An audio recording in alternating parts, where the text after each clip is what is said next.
made with spoken. Ears to Hear, a Havoc in Wyoming short story by Millie Copper. Digital narration, performed by Andrew. The folds had worn the Colorado map soft, and the paper had taken on the texture of old cloth from repeated opening and refolding. Ethan spread it flat on the kitchen table and held the corners down with his forearms, studying the route he'd traced in pencil so many times the line had nearly worn through. Fruita to Grand Junction. Grand Junction to Rifle. Rifle to Meeker. Meeker to the Wyoming state line. Ethan knew every inch by heart. He studied it anyway. He hoped to find a Wyoming map somewhere, a map that would take him north all the way to Prospect. With or without a map, Ethan would make it home. Outside, the wind pressed against the windows with the flat persistence of a late March storm that had not read the calendar. The sky was just beginning to turn. He'd spent the night in the treehouse, watching for trouble. Now that the sun was rising, he sat by the fire, warming himself. It was still cold, still winter. There would be no leaving today. There had been no leaving for months. Ethan folded the map, tucked it into his shirt pocket, close to his chest. Same place he always kept it. Knowing that it was there somehow made him feel closer to Kirstin and his boys. His boys. He could only imagine how big Caleb was now. He was just over 5 months old when Ethan left Prospect last June. Now, over a year old, he must be walking and talking up a storm. He and Kirstin had discussed the entire family making the trip to Las Vegas when his dad passed unexpectedly from a heart attack. All of them flying was too costly, and driving that far with the children held little appeal. It made the most sense for Ethan to go on his own, fly down and be there to support his mom. A few other longtime friends and relatives were there too. They held the funeral on a Tuesday. Most of the out-of-town attendees left on Wednesday. Ethan was staying until Sunday to make sure his mom was okay. His parents had retired to Vegas a few years prior and lived in a senior community. Both of them had significant health issues and felt the desert air and simple life were good for them. And it was. They were truly enjoying life and were even on the golf course when his dad suffered a fatal heart attack. Had Ethan known then what he knew now, he would have flown home on Wednesday with everyone else. Behind him, the Crane house was coming awake. Miranda was in the back room, coaxing the boys out of their blankets, her voice low and patient.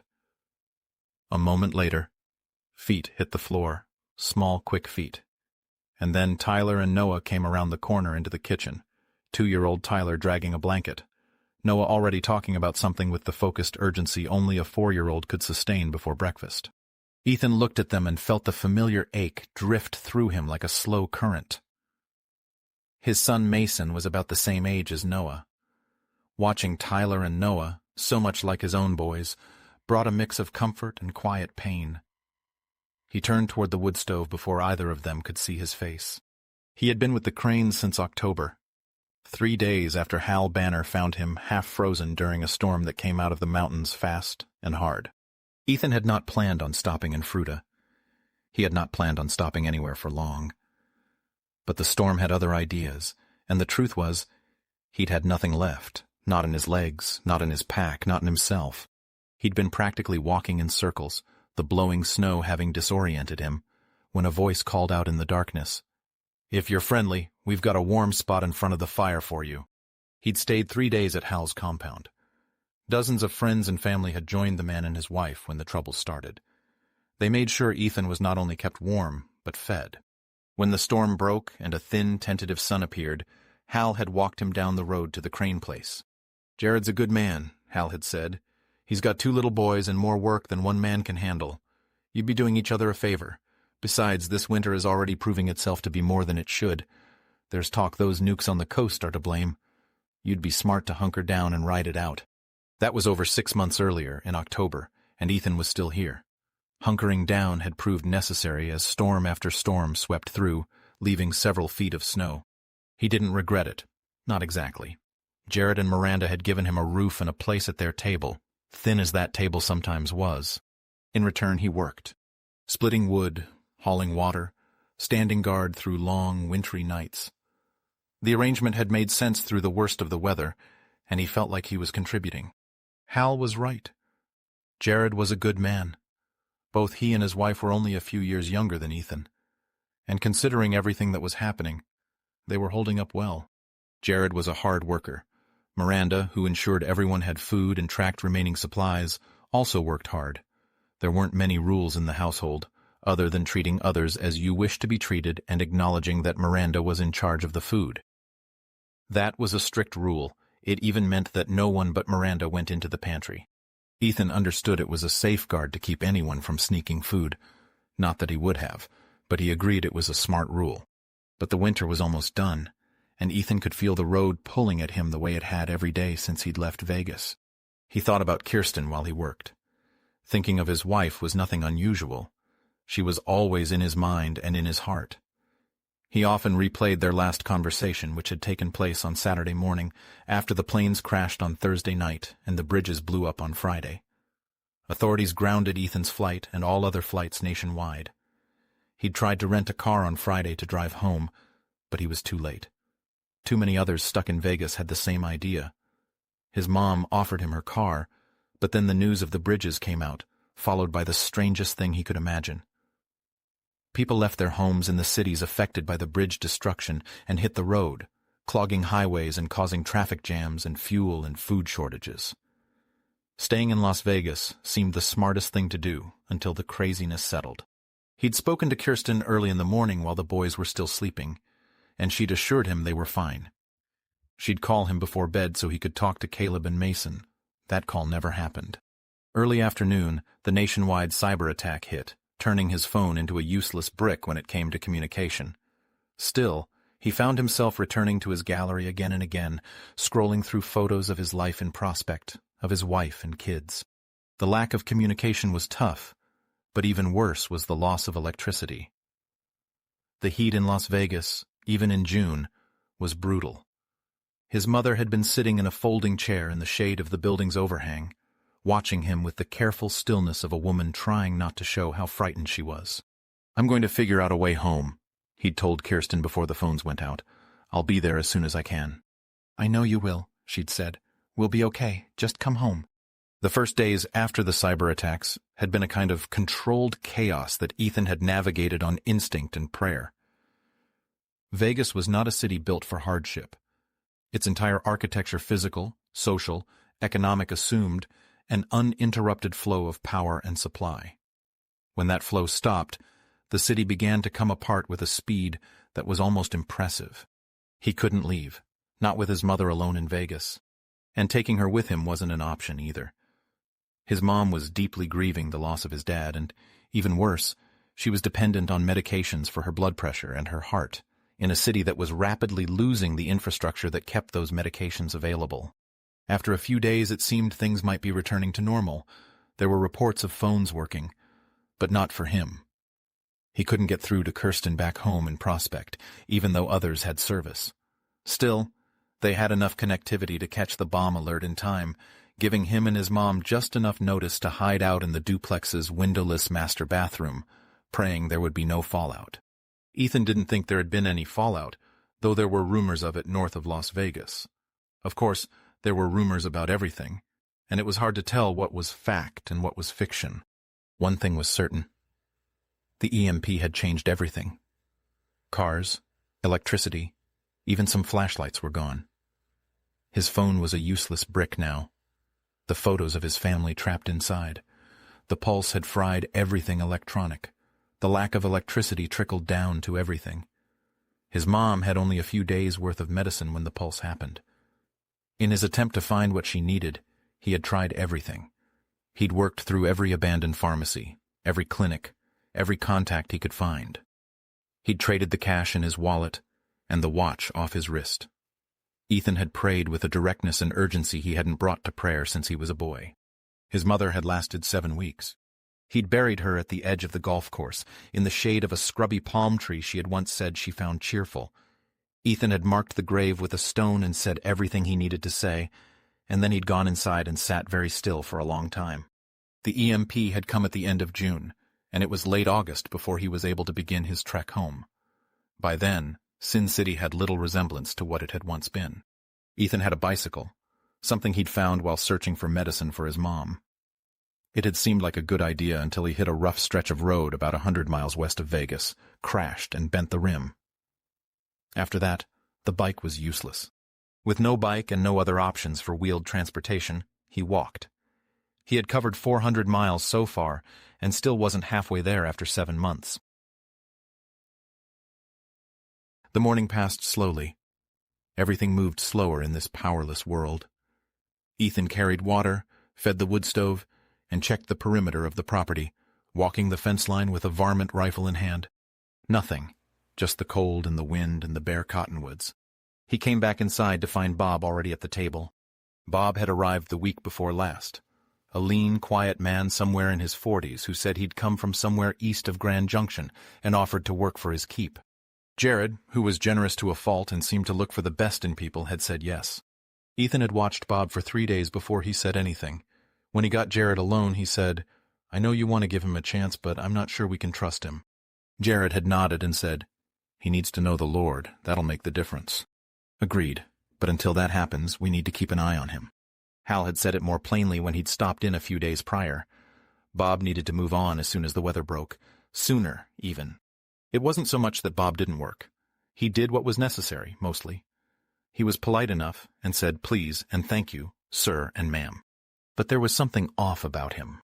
Nothing Ethan could really explain beyond the knowledge he wasn't a believer. More of a feeling than anything.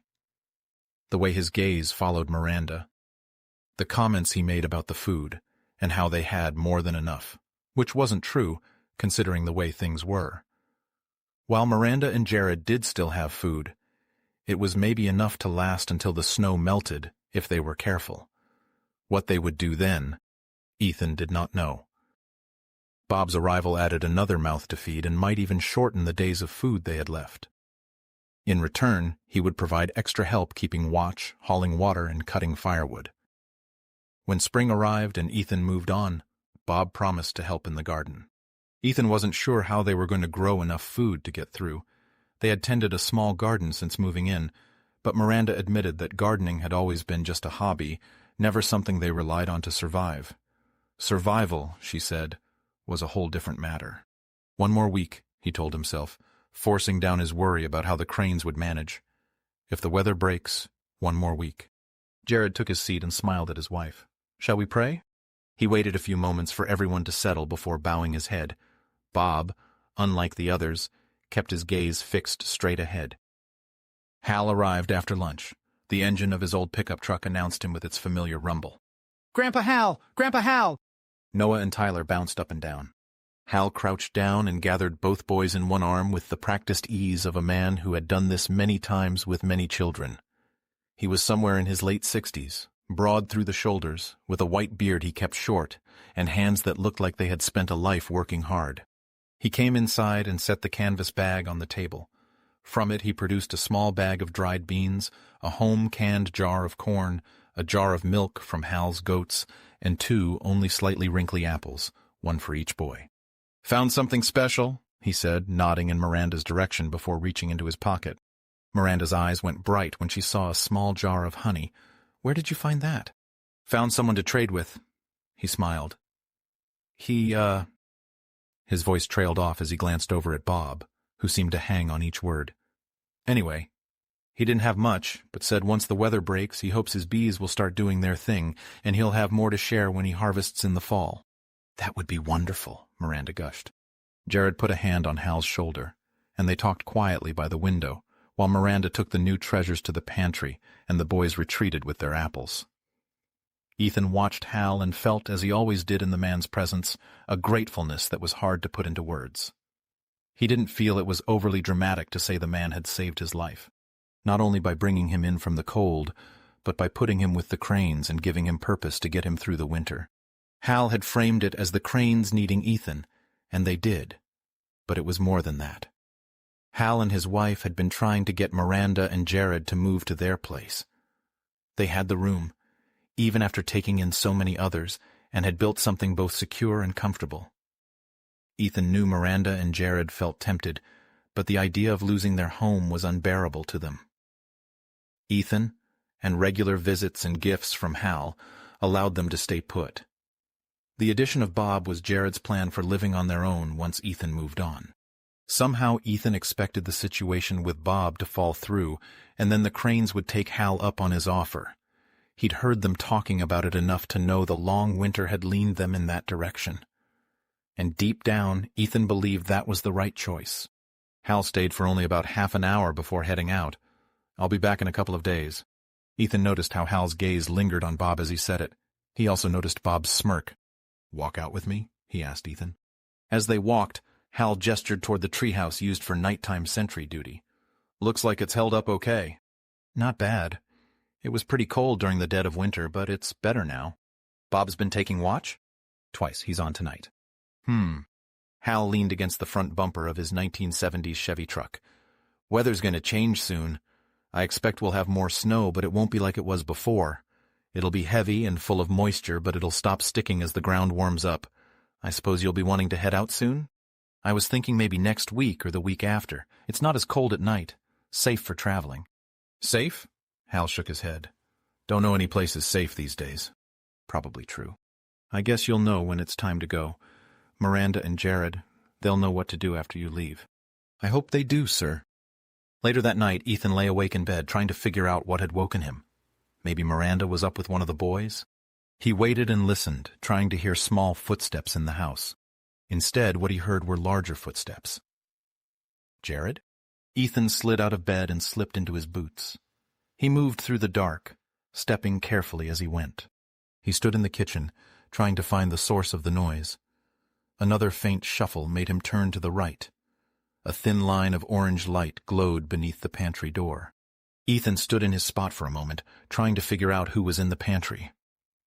It was likely Miranda, since the household rules made her the only one in charge of the food and the only one allowed in the pantry. But it was the middle of the night. Why was she in there at this time? "It's not Miranda." Ethan stepped toward the door, standing just to the side of it, listening and trying to determine exactly who was in the pantry. He knew. Deep down he knew who it was. Ethan took a deep breath, twisted the knob, and swung the door open. It was Bob, bundled in his outerwear, pulling items from the shelves and stuffing them into his backpack. He turned toward Ethan, adjusting the pack as he went, swinging it slightly with each movement. "Don't," Ethan said, putting up his arm to block the hit. It caught his forearm with a solid thunk. Bob didn't stop with that. He rammed into Ethan with his entire body and hit him with the bag again for good measure. Ethan hit the ground, scrambled to his side, and grabbed Bob's ankle, yanking hard. Bob cursed and kicked, catching Ethan in the cheek. Ethan scrambled for purchase and got to his knees, yanking Bob's ankle higher. Bob had not yet finished. He swung the backpack like a weapon, striking Ethan in the head. With his ears ringing, Ethan let go of Bob's leg. Jared was there now. "What's going on?" "Stay back," Bob said, producing a pistol. "Whoa, Bob," Jared said, raising his hands. Bob sneered. "Not so smart now, are you, bub?" "We can talk about this." Jared's voice was smooth. "Nothing to talk about, I'm done. You and your hoity-toity wife think you're something special. Well, you're not." Bob lifted the muzzle of the gun. "And from what little bit I found in that pantry, I'd say you ain't gonna make it. All those prayers you've been saying show the truth. God don't care about you." He kicked Ethan in the shoulder, sending a wave of pain through Ethan's body. "God don't care about you either. You ought to just accept the fact you're stuck here and your wife has probably found herself a new man to care for her and your brats." "Not a chance," Ethan said through gritted teeth as he rolled to his side and pushed up onto his hands and knees. "My guess is you'll never know. Not like you're going to make it home anyhow. Don't much matter to me. I'm taking what's due to me and heading out." "Please, Bob," Jared said. "You're right. We're hanging on by a thread, but God provides. He brought Ethan here to help us through the winter. Hal looks out for us, and God brought us you. Maybe not so much for us, but for you. Maybe you're here so you can learn to know the Lord, to get yourself a second chance." Bob chuckled. "That's rich. Me learn to know the Lord. I ain't got any inclination of that. I'm doing just fine on my own." Jared nodded. "We'll be praying for you." "Don't bother." Bob backed toward the door. When he reached it, he fumbled trying to turn the knob while holding the gun and backpack. Ethan understood he needed to act while Bob was distracted and off balance to stop him from taking the pantry food meant for Tyler and Noah. Taking a deep breath, Ethan launched himself off the floor. Feet underneath him, he aimed for Bob. Bob managed to get the door open and was already out as Ethan crossed the threshold. A gunshot cracked through the night. Ethan ducked, and the movement caused him to lose his balance on the ice-covered steps. He went down. Pain shot through Ethan's leg. He knew what it was before he hit the wooden porch. The crack came first as a sensation, a white, consuming agony that began in his left leg and erased everything else. Bob fired another shot, splintering the wood on the porch next to Ethan as he ran away. "Just hold on, buddy," Jared said. Miranda called from inside, and both boys were crying, but the sounds seemed distant as the pain in his leg consumed him. "Lord, not my will but yours. Help me get home." "Was he shot?" Miranda asked, her tone high-pitched and squeaky. "I don't think so," Jared replied, slipped on the ice. "Praise the Lord," Miranda said. Jared knelt next to Ethan. "How bad is it?" "Bad enough. Pretty sure it's broken." Even talking sent a wave of pain down to his toes.